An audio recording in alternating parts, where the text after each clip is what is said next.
Let's jump into the preseason fallers. The news we're buying. We're not writing off anyone's NFL career just yet. And Jay, the first guy, Jonathon Brooks, simply just because he's not ready. He got hurt, pretty late in his college season last year, season-ending injury. Won't play in the preseason. He's expected back around week 3 to 4. But maybe at the end of the day, this actually creates some value for him where if he was ready to start the season, he'd probably be overdrafted. Yeah, and it was kind of Dave Canales to refreshingly give a specific timeline where he said, week 3 or 4, which you don't typically get, which was nice. And I think also nice for Jonathon Brooks is that the Bucs last year, they just ran the ball too much under Dave Canales, and Rachaad White was second in the NFL in carries. This shouldn't have happened. He wasn't getting anything. He was getting 3.6 yards per carry. Yeah, he had the same amount of carries as Christian McCaffrey. Christian McCaffrey was 5.4 yards per carry, and Rachaad White 3.6. So I think that Dave Canales, he is obsessed, perhaps to a fault, with the idea of establishing the run to help out his quarterback and to create the passing plays in there. And clearly Brooks goes into a backfield that is not particularly intimidating. Chuba Hubbard is fine. Miles Sanders is trending down naturally. So I think that there is a wealth of opportunity. He was a second-round pick for a reason, Connor, but what do you think that his usage is going to look like when he's back? The pass game, and that's why I'm excited about his return. I think even at times when you watched him at Texas, you'd like to see him get in space even more on screens, dump off, swing passes, angle routes, and I think Canales is almost tailor-made when you look at Rachaad White's usage where you go, okay, they want to protect their young quarterback, they want to throw to the running back. So I think that's where Brooks' usage is going to be, that in November, he feels like a guy that, in a way, could be a bit of a PPR merchant that I would be excited about. And, Denny, I'll throw it to you like this. We showed that backfield, Chuba Hubbard, Miles Sanders. Is this even a backfield worth streaming while you're waiting for Brooks, or do you just ignore it entirely until he's back? Listen, Chuba Hubbard, it's not pretty, folks, but he gets it done, okay?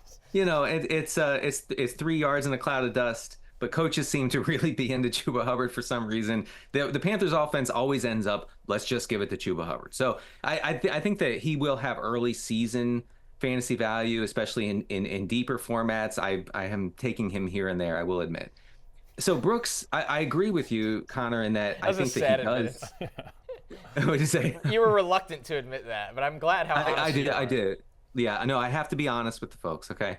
But Brooks has some late season intrigue, okay? When he comes back in October, most likely, maybe he gets a ramp up period, and then by the end of October, early November, he gets the lead back role and gets those valuable targets, underneath and whatever. He becomes a PPR cheat code of sorts. But the thing is, he's going at RB28, and that's around Jaylen Warren, that's around Najee Harris, that's around Zack Moss and Javonte Williams.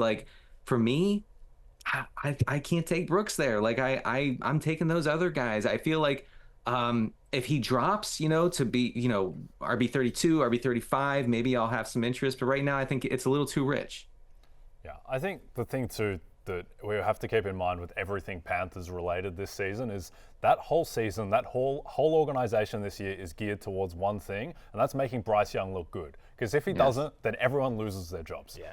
And that is all that is going to matter. And I think that in terms of how that affects Jonathon Brooks, I think that they are going to be doing, I think Canales is going to be doing what he did with Baker Mayfield last year, where he's running to put Mayfield in better situations. I think there's going to be a lot of dump-offs for Bryce Young. There's going to be a lot of short game, quick game. Because that's what Bryce Young is good at. And I don't think he's going to be a downfield guy like the way that Mayfield was to Evans last year. So I think there is going to be a lot of, PPR merchancy.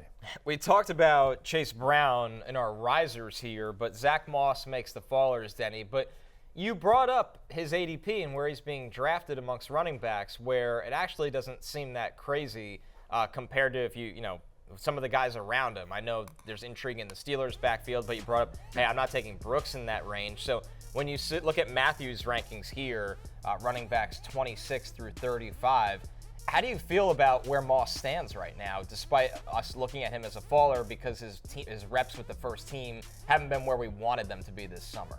Right, and that could be injury related. Look, Zack Moss, I've been playing this game long enough to know that Zack Moss is a boring back, okay? He has a boring profile. He's, Chase Brown is so much more exciting. We remember the big plays from last season, or I should say the big play. So Zack Moss is sort of forgotten by fantasy managers who they like their highlights, right? Well, I like my highlights too. but Zack Moss just kind of might sneak in there and just become the old reliable back that the Bengals rely on, down the stretch, especially Joe Mixon, never exciting in this offense. Okay. Like, he got it done for fantasy. I think that Moss can be that guy if Chase Brown struggles at all this year. So I'm keeping tabs on it. Honestly, though, I would like to see Moss drop a little more, and maybe that happens in the next week or two. We'll see. But if he does, then he'll be on a lot of my teams. To your point, Danny, I'm not sure anyone has ever gotten more run out of one screen pass against the Indianapolis Colts like Chase Brown did last season. You take that play out, and then all of a sudden his whole profile looks different. But the idea that he is this explosive, big play guy kind of comes from that play. And obviously he has some sort of track record in college as well. But with Zack Moss, what I would focus on is last year, the number 18 running back in fantasy was Jerome Ford, who's not super sexy, not super exciting, but was just out there. And that was after, obviously, Chubb started the season as the starter.